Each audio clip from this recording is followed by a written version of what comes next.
Your Honor, that fence is clearly inside our HOA boundary. That was the first lie Patricia Voss told under oath. She said it with one manicured finger pressed against a giant map on an easel, as if touching the paper could move my land into her control. Behind her sat 6 members of the Silver Pines HOA board. They were lined up in the courtroom like they had come to watch me lose. My fence was marked in red. My land was shaded in yellow. And Patricia had circled all 7 acres my father left me with a thick black marker. Beside it, she had written 3 words that did not belong there. HOA greenbelt buffer. The judge leaned forward. Patricia smiled. Her lawyer smiled. The board smiled. And I sat there with my father's old leather folder resting on my lap. Patricia had sued me because I built a fence. Not around her pool. Not across her road. Not through anyone's backyard. I built a fence around my own land. On my own property line. Using survey markers that had been in the ground longer than Patricia had been president of anything. But according to her lawsuit, I had violated HOA rules. According to her lawyer, I had refused architectural review. And according to Patricia, I had damaged property values, blocked future community access, and created what she called a hostile boundary condition. That was her phrase, a hostile boundary condition. All because I put a fence where my deed said my fence belonged. The judge looked at me. Mr. Mercer, do you dispute the HOA's map? I stood up slowly. I was 59 years old. My knees were bad from 23 years of walking county survey lines in the rain. My hands had more scars than softness. My truck had rust on both wheel wells. And my best suit still smelled faintly like cedar, because I kept it in the same closet as my father's old work jackets. Patricia had counted on all of that. She thought I looked like a man who could be pushed around, a man who would fold under a letterhead, a lawyer, and a colored map. I said, "Yes, Your Honor. I dispute it." Patricia gave a small laugh under her breath. The judge heard it. He looked back at me. On what basis? I opened my father's folder and took out 3 documents. Not a speech, not an accusation, not a threat, just 3 documents. The county plat from 1984, I said. The recorded deed from my father's purchase. And the assessor's boundary record, which has never placed my land inside Silver Pines Estates. Patricia's smile weakened. Her lawyer reached toward the map, but the judge raised one finger before he could touch it. "Counsel," the judge said, "where did this map come from?" That was the moment the courtroom changed. Not loudly, not dramatically. No one shouted. No one gasped. No one jumped out of a seat. But everyone in that room felt the shift. Patricia had come to court expecting me to defend a fence. Instead, the judge was asking her to explain the map. Her lawyer cleared his throat. "Your Honor, this is an updated HOA planning boundary exhibit." The judge stared at him. "Was it recorded with the county?" The lawyer did not answer right away. That silence was the first crack. The judge asked again, slower this time. "Was it recorded with the county?" Patricia's board members stopped smiling. One of them shifted in his chair. Another looked down at the floor. Patricia still stood beside the map, but her finger was no longer touching it. It hovered in the air, useless now, like she was afraid the paper might burn her. "No, Your Honor," her attorney finally said. "Not recorded exactly. It was used internally for HOA planning purposes." The judge leaned back. "Then why is it being presented as evidence of legal boundary authority?" Nobody answered. That was when I knew this case was no longer about my fence. Before I show you how Patricia got that map into court, tell me this. If an HOA sued you over your own fence, would you tear it down, or make them prove every inch of that boundary? Because Patricia thought I would fold before anyone asked where her map came from. She was wrong. 4 months earlier, I was standing in knee-high weeds beside the east line of my property, holding my father's old post-hole digger. The handles were worn smooth. The metal was rusted, and I could still remember watching him use it when I was a boy. My name is Daniel Mercer. My father bought those 7 acres in 1984. Back then, Silver Pines was not a polished neighborhood with a clubhouse, a pool, and an HOA newsletter. It was a half-finished subdivision with rough roads, thick trees, and a muddy sales trailer near the highway. My father saw one thing he wanted: space. He was a lineman for the county electric department. He was the kind of man who fixed things without making a speech about it first. He did not want status. He did not want lake views. He did not want a pool key or a clubhouse. He wanted one place where nobody with a committee badge could tell him what color to paint his own gate. The land sat just outside the subdivision line. That was the whole reason he bought it. Silver Pines had covenants. My father's parcel did not. Silver Pines had an HOA. My father wanted no part of it. For 30 years, every developer who came knocking got the same answer. No thank you. When my mother died, he stopped mowing the far field. When his hips got bad, he stopped walking the line. And when he got sick, he made me promise one thing. Don't let them blur the boundary. At the time, I thought he was talking about survey pins. Now I know better. He was talking about people. After he passed, the land came to me. I had already been living in the house, taking care of him during his last year. I drove him to appointments. I cooked badly. I pretended not to notice when he forgot the names of tools he had used his whole life. After the funeral, I left everything alone for a while. The grass grew. The cedar branches sagged. Neighbors from Silver Pines started cutting across the field to walk their dogs. Golf carts appeared in the evenings. Kids rode bicycles through the back lane. Someone dumped a broken patio chair near the ditch. At first, I ignored it. I told myself they did not know. Then one Saturday morning, I found tire tracks through my mother's old flower bed. Not near it, through it. Someone had driven a golf cart right across the place where she used to grow yellow daylilies. That was the morning I decided to build the fence. Not a wall, not a fortress. Just a simple cedar rail fence along the east and north boundaries. Wire backing to keep dogs out.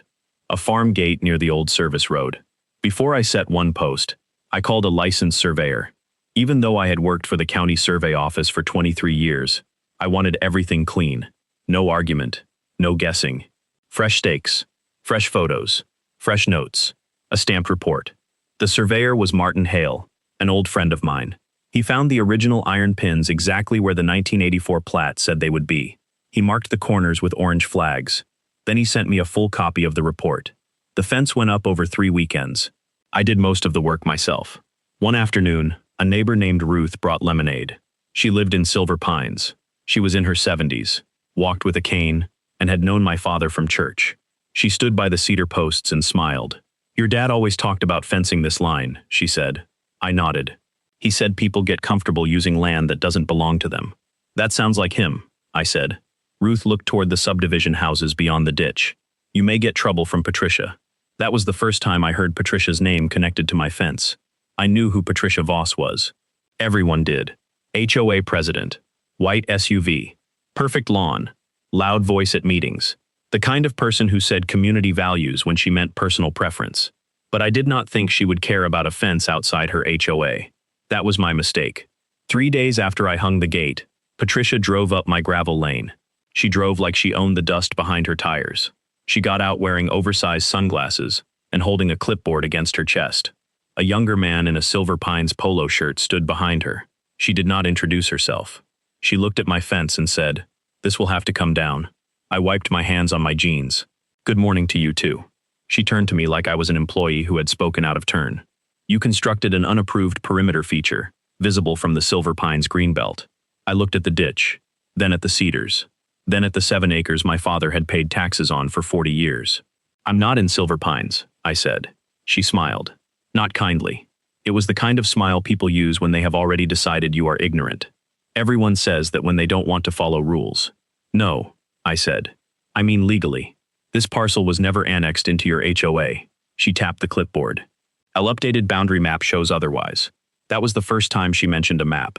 I should have asked to see it right then. Instead, I said, "The county records don't." Her smile flattened. "Mr. Mercer, I know this land has been neglected for a long time, but Silver Pines has standards. That fence is rustic. It is inconsistent with neighborhood character. And frankly, it gives the impression of exclusion." I looked at the gate I had built with my father's tools. "It is exclusion," I said. "That's what fences do." The young man in the polo looked like he wanted to disappear.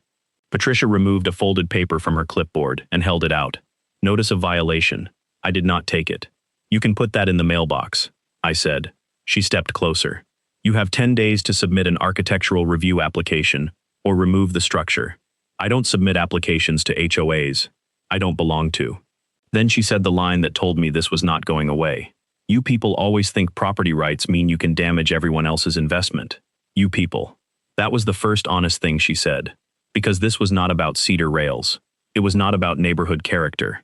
It was not even about property values. Patricia looked at my old truck, my work boots, my weathered house, and my fence built by hand. And she decided I was the kind of man who could be corrected. So I did what my father taught me to do. When someone with a clipboard got too confident, I started a file. The first violation notice arrived the next morning. Patricia did not put it in the mailbox like I told her. She taped it to my gate with blue painter's tape, right over the latch, right where I would have to peel it off to enter my own property. That small detail told me everything. She did not want communication. She wanted a display. The letter was printed on Silver Pine's HOA letterhead. It said I had built an unauthorized fence within what they called an HOA-controlled boundary influence area. That phrase caught my eye. Boundary influence area. It was not in the plat. It was not in the covenants. It was not in any county record I had ever seen. It was Patricia trying to make a preference sound like jurisdiction. The letter listed the violation as non-compliant rural-style fencing visible from common area. Fine, $500. Daily penalty after 10 days, $100. Required action: remove fence or apply for approval. I made a copy. I photographed the letter on the gate. I saved the envelope she had tucked behind one post. Then I wrote back. Not emotionally, not sarcastically, not in the tone I wanted to use. Just one page.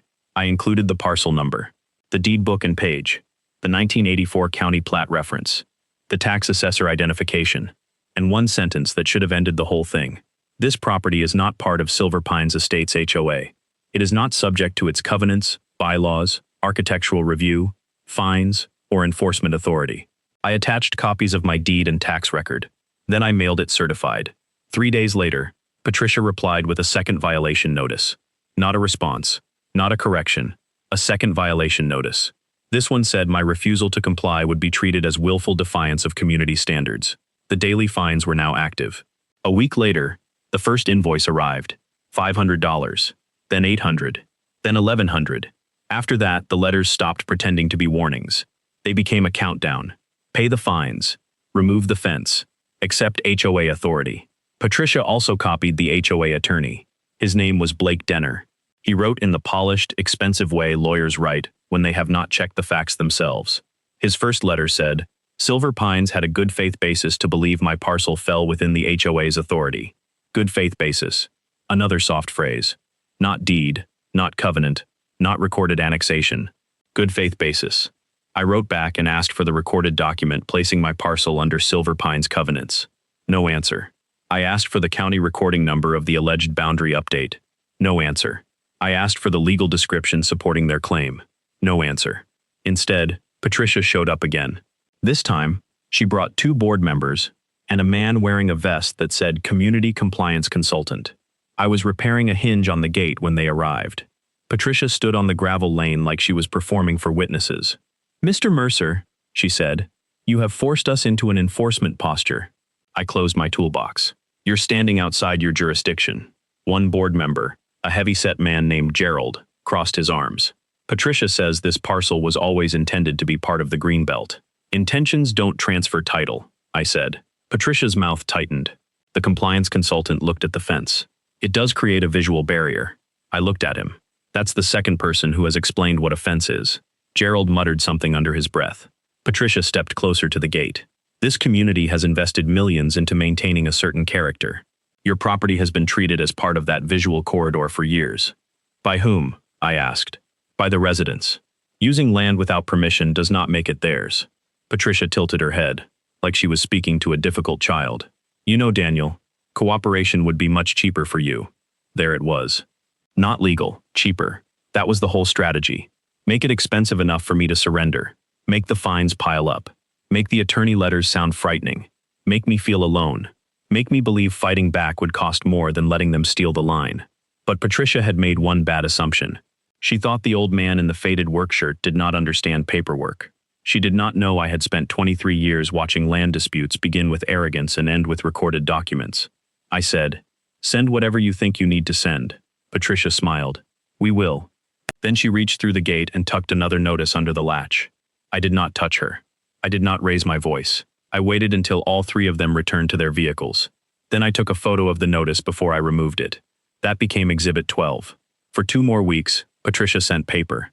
Then she sent men with posts, concrete, and a sign. It was a cold Tuesday morning when I saw the orange flags. At first, I thought Martin Hale had come back for some reason. Surveyors use orange flagging all the time, and the flags were set along the north edge of my field, near the old drainage ditch. Then I saw the truck. It was not Martin's truck. It belonged to a landscaping company. 2 men were unloading posts, bags of concrete, and a green metal sign. I parked my pickup by the gate and walked toward them.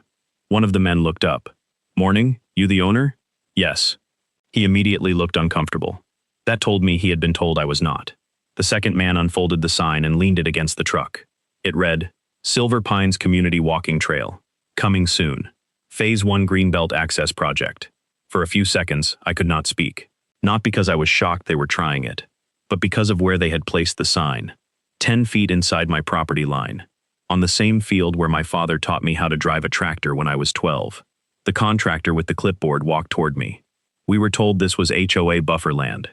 "Who told you that?" He pointed behind me. Patricia's white SUV rolled up like she had been waiting for her entrance. She stepped out wearing a cream-colored coat and sunglasses, even though the sky was gray. "Daniel," she said, "I was hoping you wouldn't interfere with authorized work." I took out my phone and started recording. "State your name, please." She frowned. "That's unnecessary." "Then I'll state it," I said. "Patricia Voss, president of Silver Pines HOA, is directing contractors to install a community trail sign on my private property." Her face changed. People like Patricia love documentation when they are holding the pen. They hate it when someone else starts the record. "You do not have permission to install anything here," I said. She turned to the contractors. "Continue." Neither man moved. Smart men. "Patricia," I said, "who authorized work on my land?" She gave the answer that would follow her all the way to court. "The map did." I kept the camera steady. "What map?" "Our updated HOA boundary map. This land is part of the Silver Pines Greenbelt corridor. No recorded document says that." She stepped closer and lowered her voice.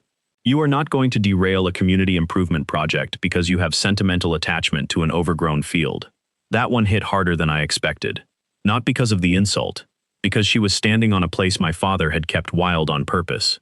Deer crossed there in the early morning. My mother picked blackberries near the ditch. My father scattered her ashes under the largest cedar. To Patricia, it was an overgrown field. To me, it was a graveyard, a memory, and a promise. I said, "Get off my land." She smiled. "Careful. Hostile behavior will be included in our report." The contractor nearest the sign quietly folded it back down. "I'm not installing anything until this is cleared up," he said. Patricia turned on him. "You were hired by the HOA," he said. "I was hired to install a sign on HOA property. If he says it isn't, I need confirmation." That man became Exhibit 18. His refusal saved him from becoming part of Patricia's problem. Patricia got back into her SUV and left without another word. But 20 minutes later, every resident in Silver Pines received an email. Ruth forwarded it to me. The subject line was, "Unfortunate delay to Greenbelt Trail Project." Patricia wrote that a non-cooperative adjacent landholder had interfered with HOA access to common Greenbelt property. She said the board would pursue all legal remedies to protect the community's investment. Then came the sentence that made everything click. The Phase 1 trail has already been funded through the recently approved special assessment and remains a priority for neighborhood property values. Special assessment. She had charged residents money, not for a fence, not for enforcement, for a trail, on land she had no recorded right to use. I called Ruth. "How much was the assessment?"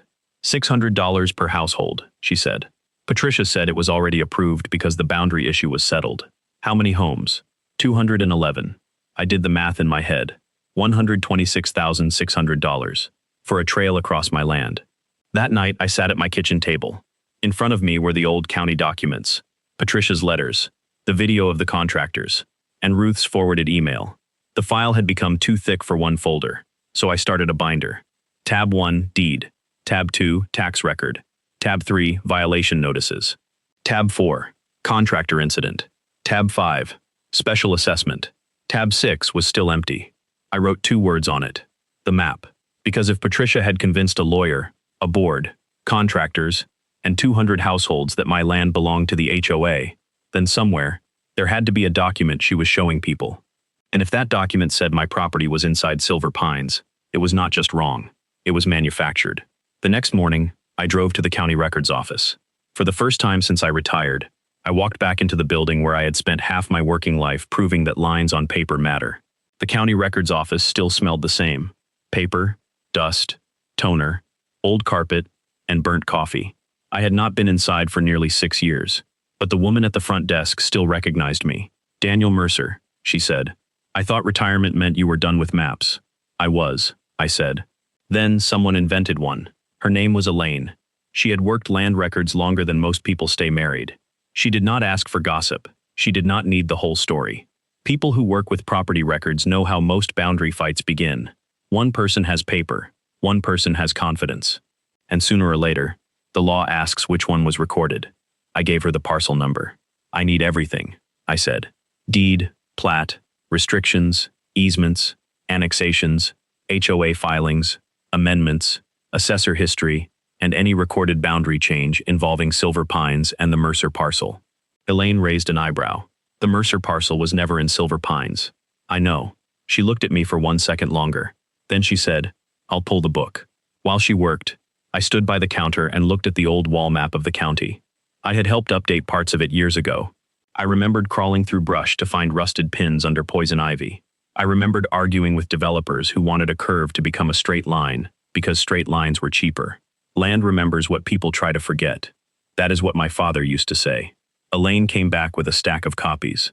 She also carried one old plat book, opened carefully on a foam cradle.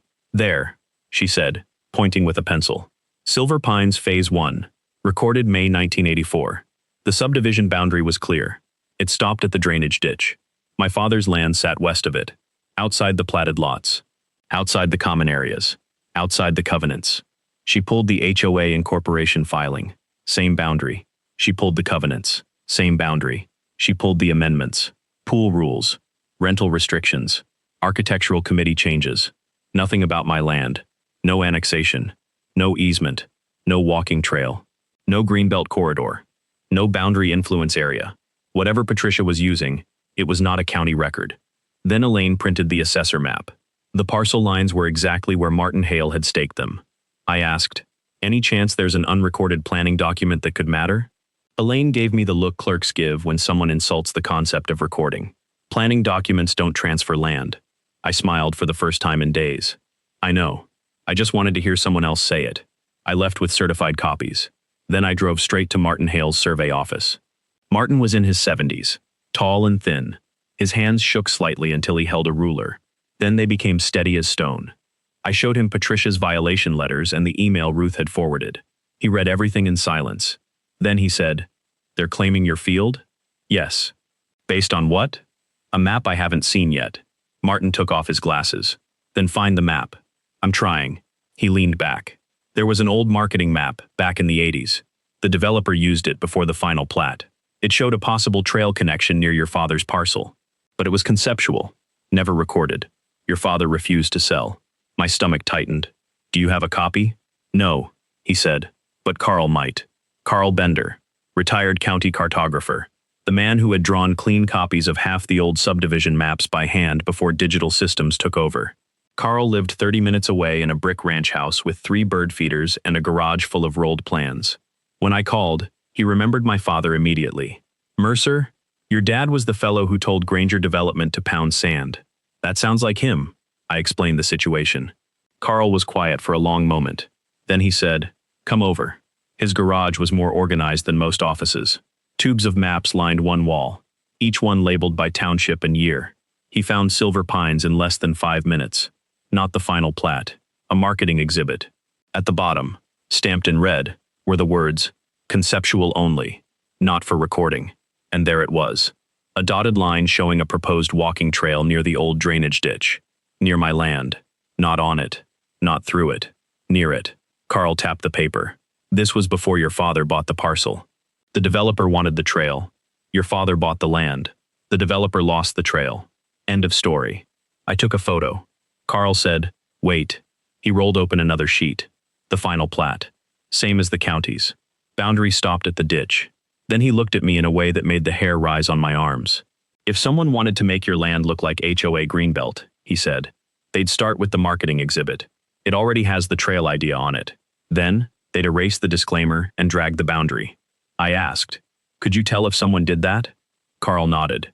If I saw the map, yes. 2 days later, I saw it. Patricia's lawyer attached it to a demand letter. It was titled, Silver Pines Estates Updated Greenbelt Boundary Map. The bottom corner was missing. The same corner where the original marketing exhibit had said, conceptual only, not for recording. The dotted trail had been darkened. The HOA boundary line had been shifted west, across the drainage ditch, across my cedar line, and around my field. My father's parcel had been shaded green. I stared at the map for a long time, not because I was confused, because I was angry in a way I had not been since my father died. Then I printed Carl's copy. I printed Patricia's copy. I placed them side by side, and I created tab 6, the fake map. Patricia had not just misunderstood a boundary. Someone had moved it. Patricia sued me on a Monday. A sheriff's deputy served the papers while I was replacing a cracked board near the gate. He looked apologetic when he handed me the envelope. "You Daniel Mercer?" "Yes. You've been served." I took the papers and signed where he pointed. He glanced at the fence, then at the Silver Pines houses beyond the ditch. "HOA thing?" "HOA thing," I said. He shook his head. "Good luck." The complaint was 23 pages long. Silver Pines HOA versus Daniel Mercer. Patricia claimed my fence was unauthorized, non-compliant, obstructive, and harmful to community property values. The HOA asked the court to order removal of the fence. They wanted attorney fees. They wanted accumulated fines. And they wanted the court to declare my land subject to HOA architectural control. There it was in black and white. They did not just want the fence down. They wanted a judge to bless the lie. Attached to the complaint was the fake map. Patricia had finally put it into the legal record. That was the second biggest mistake she made. The biggest mistake was assuming I would show up unprepared. Patricia never expected anyone to test the map. She expected the lawsuit to scare me into removing the fence before a judge ever compared her exhibit to the recorded plat. The week before the hearing, Patricia held a special HOA meeting. Ruth told me about it afterward. But she also did something better. She recorded it. Patricia stood at the front of the clubhouse under a projector screen. On the screen was a photo of my fence, shown like a crime scene. She called me an adjacent owner refusing to respect established community boundaries. She said my fence blocked a long-planned greenbelt amenity. She said the lawsuit was necessary to protect everyone's investment. Then Gerald, the board member, asked if the special assessment money was safe. Patricia said, "Absolutely. The map supports our position." The map. Always the map. A resident asked whether the county had confirmed the boundary. Patricia paused. "Not long, but long enough." Then she said, "Our legal counsel has reviewed the matter." That was not an answer. Ruth understood it. So did several others. By the next day, 3 residents had contacted me privately. One sent the assessment notice. One sent board meeting minutes. One sent a screenshot from the HOA website. It showed the planned walking trail running straight through my field. Each document went into the binder. By then, the binder was no longer just my defense. It was Patricia's timeline. I met with an attorney named Lila Grant. She was sharp, direct, and completely unimpressed by HOA theatrics. She read the complaint, then the deed, then the real plat, then the fake map. When she reached the special assessment documents, she stopped. How much did they collect? About $126,600. For a trail on your land? Yes. She looked up. "Daniel, this is bigger than your fence." "I know." "Good. Because if we treat this like a fence dispute, we miss what she actually did." "What did she do?" Lila tapped the fake map. "She created authority where none existed. She used it to threaten you. She used it to raise money from residents. Then she brought it into court, as if it were evidence." I looked at the binder. My father's old folder sat beside it. For a moment, I wished he were there.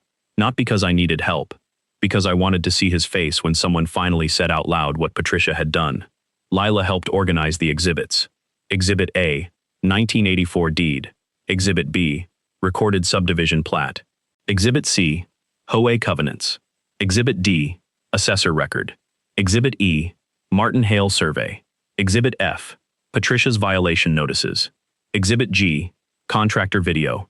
Exhibit H, special assessment notice. Exhibit I, original conceptual marketing exhibit. Exhibit J, Patricia's altered map. Exhibit K, Carl Bender declaration. Carl agreed to testify. So did Martin. So did Ruth. The night before court, I sat at my kitchen table and opened my father's leather folder. Inside was the original purchase agreement. It was yellowed at the edges. My father had clipped a handwritten note to it. It said, "Never let them call it common land." I do not know when he wrote it. Maybe after a developer pressured him. Maybe after someone crossed the field without asking. Maybe after he saw the way subdivisions grow teeth. I put the note in my breast pocket the next morning. Not as evidence, as ballast. The courtroom was smaller than I expected. Beige walls, wood benches, one American flag, one county seal. The kind of room where official lies sound different when spoken in front of a judge. Patricia arrived with her attorney. Gerald came with her. So did 3 board members. They brought a stack of glossy photos of my fence. Patricia looked at my binder and smiled. "You brought arts and crafts?" I said nothing.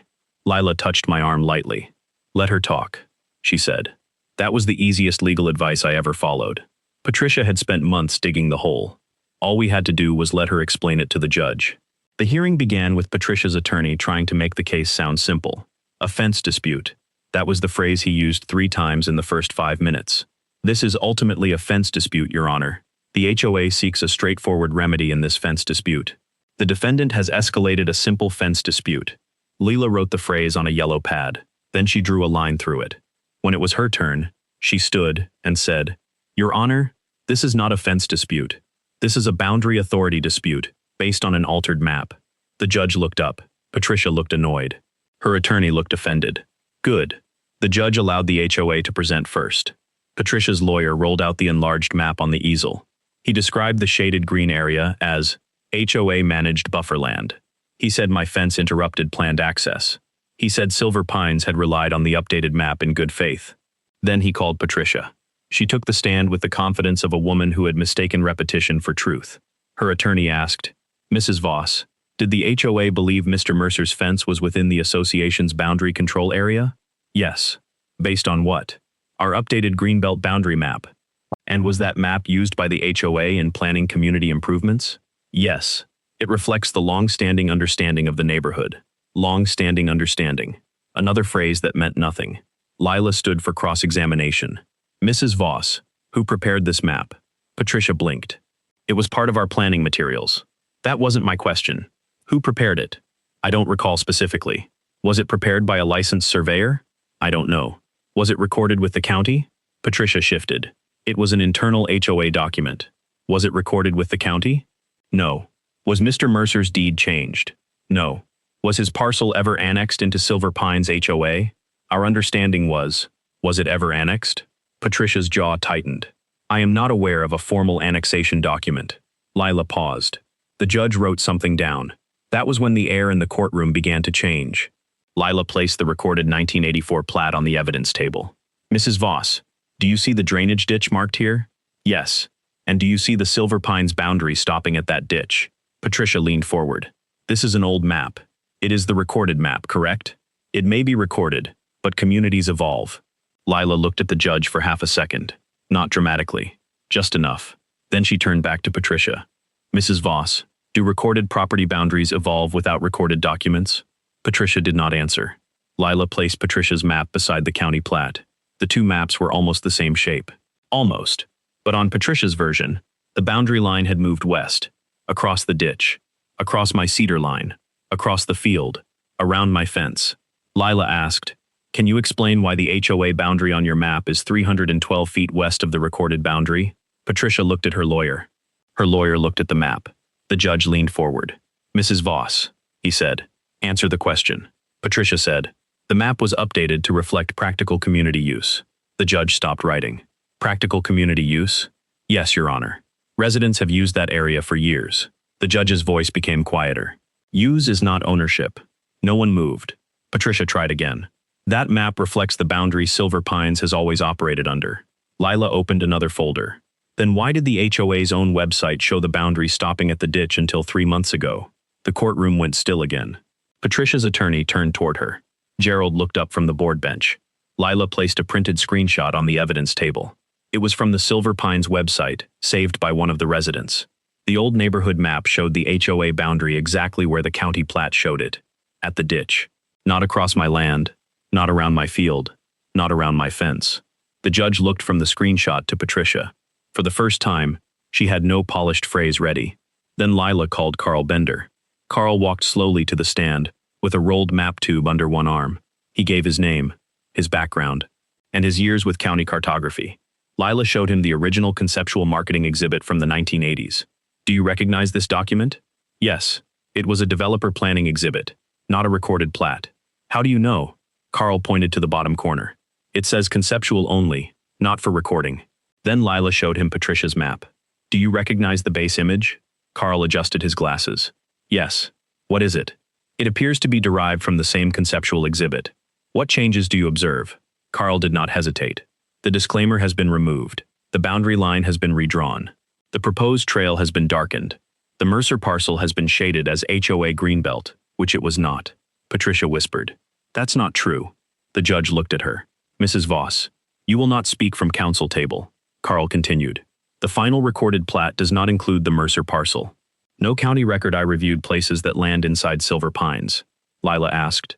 In your professional opinion, is the HOA's map a reliable boundary document? No. Is it a recorded boundary document? No. Could it establish HOA authority over Mr. Mercer's land? Patricia's attorney stood. Objection. Legal conclusion, the judge said. Sustained as to legal conclusion. The factual testimony remains, but the damage was done. Then Lila played my video. There was Patricia standing by the contractors. There was the sign. There was my voice asking who authorized work on my land. And there was Patricia, clear as daylight. The map did. The courtroom heard it twice, because Lila replayed that part. The judge looked at Patricia's attorney. Counsel, did your client send contractors onto Mr. Mercer's land based on this map? The attorney swallowed. Your Honor, the HOA believed. No, the judge said. I asked whether contractors were sent. Yes. Was there a court order? No. Was there an easement? Not that I am aware of. Was there recorded ownership? No, Your Honor. The judge sat back. Then he said the sentence Patricia had earned. This court will not enforce private association authority over land it does not own, based on an altered, unrecorded planning document. Patricia's face went pale. Gerald stared at his shoes. One board member leaned over and whispered, Altered? That single word spread through the benches like a match dropped in dry grass. Because residents were sitting there too. Ruth, a couple named the Parkers, a young father who had paid the assessment in 2 installments. They had come thinking they would watch a fence case. Instead, they were hearing the judge say the HOA's map was not real authority. Then Lila opened the final tab. Your Honor, there is one additional issue. The HOA used this same map to collect a special assessment for a walking trail planned across Mr. Mercer's property. The judge turned slowly toward Patricia. How much money was collected? Patricia's lawyer said nothing. Patricia said nothing. From the back of the courtroom, Ruth's voice rose. We paid $600 each. The judge looked at the gallery. Ruth stood, gripping her cane. She told us the boundary was confirmed. Patricia snapped. Ruth, sit down. The judge's voice cut across the room. Mrs. Voss. Patricia froze. You will not direct witnesses or residents in my courtroom. That was the moment her authority ended. Not legally. That had already happened. It ended socially, publicly, completely. The residents stopped looking at me like the difficult neighbor. They started looking at Patricia, like the woman who had charged them money for a lie. The judge dismissed the HOA's claim against me with prejudice. He denied enforcement of the fines. He ordered the HOA not to enter, mark, develop, or interfere with my property. He ordered the trail sign removed. He ordered the HOA to produce all records related to the map, the assessment, and the contractor agreement. Then he said the words that made Patricia grip the table. I am also referring this matter to the county attorney for review. Patricia's lawyer closed his folder. He looked older than he had an hour earlier. Patricia did not look at the map when she left. Neither did the board, but I did. I looked at that fake green shading around my father's field, and I thought about his note in my pocket. Never let them call it common land. I didn't. The first thing I did after court was drive home. Not to celebrate. Not to post online. Not to call Patricia names. I drove home because I wanted to see the fence. The cedar rails were still there, catching the late afternoon light. The gate still hung straight. The orange survey flag still moved in the wind along the ditch. Nothing about the land looked different, but everything had changed. For months, Patricia had tried to make my fence look like defiance. After that hearing, everyone knew it was a boundary. 2 days later, the landscaping company returned. This time, they did not come to install anything. They came to remove the Silver Pines trail sign from my field. The same contractor who had refused Patricia's order gave me a small nod as he loaded the sign into his truck. Glad I waited, he said. Me too, I told him. The HOA sent a formal notice to residents the following week. It was written by lawyers. It contained none of Patricia's usual phrases. No community standards. No property values. No hostile boundary condition. Just sterile words. The Silver Pines HOA is suspending the Greenbelt Trail project, pending legal and financial review. That was lawyer language for this. Patricia got caught. But the residents were not satisfied with sterile words. They demanded an emergency meeting. Ruth called me the night before. "You should come," she said. "I'm not in the HOA." "I know," she said. "That's why you should come." So I did. For the first time in my life, I walked into the Silver Pines clubhouse. It smelled like lemon cleaner and panic. The room was packed. People stood along the walls. Patricia sat at the front table beside Gerald and two board members. Her face had that tight, controlled look of someone trying to survive a room she could no longer control. The new HOA attorney, not Blake Denner, explained that an independent audit would review the special assessment, the map creation, the legal expenses, and the contractor payments. A man in the front row raised his hand. "Who altered the map?" The attorney said. "That is under review." A woman shouted. "That means nobody wants to say it." Patricia stood. "I want everyone to remember that every action I took was for this community." No one clapped. No one nodded. Ruth stood with her cane. "You told us Daniel's land belonged to the HOA." Patricia said. "I said the map supported." "The fake map," Ruth said. The room went quiet. Ruth did not raise her voice. She did not need to. "You took our money for a trail on land you didn't own. Then you blamed him when he wouldn't let you take it." Patricia looked around for support. There was none. Gerald resigned that night. Two board members followed. Patricia tried to hold on for another week. But once the county attorney requested records, her support disappeared completely. Her resignation email was 3 paragraphs long. She used the word misunderstanding 4 times. The county review found that the map had been created from an old marketing exhibit and modified for internal planning. Patricia claimed she did not understand the difference between a conceptual document and a recorded plat. Nobody believed her. The HOA was ordered to refund the unused portion of the assessment. The board's insurance carrier got involved. Blake Denner sent a letter saying his firm had relied on representations made by the HOA president. That was lawyer language too. It meant Patricia lied to us as well. As for me, the court awarded my attorney fees. The fines disappeared. The lawsuit was dead, and my fence stayed. In early spring, I walked the boundary with Martin Hale and repainted the survey markers. Not because I needed to, because I wanted the line visible. Then I made one more sign. Not big, not angry, not ugly. White background, black letters, private land. No HOA authority beyond this line. I mounted it near the gate, right where Patricia had taped her first violation notice. A week later, Ruth came by with a plate of cookies. She looked at the sign and smiled. "Your father would have liked that." I laughed a little. He would have said it was too polite. She leaned on her cane and looked across the field. The grass had started to come back where the contractors had driven. The cedars were greening at the tips. The ditch was full from spring rain. Everything looked ordinary again. But ordinary is what people like Patricia never understand. Ordinary land matters. Old fences matter. Survey pins matter. A field where a father taught his son to drive a tractor matters. A flower bed with tire tracks through it matters. A folder full of recorded documents matters.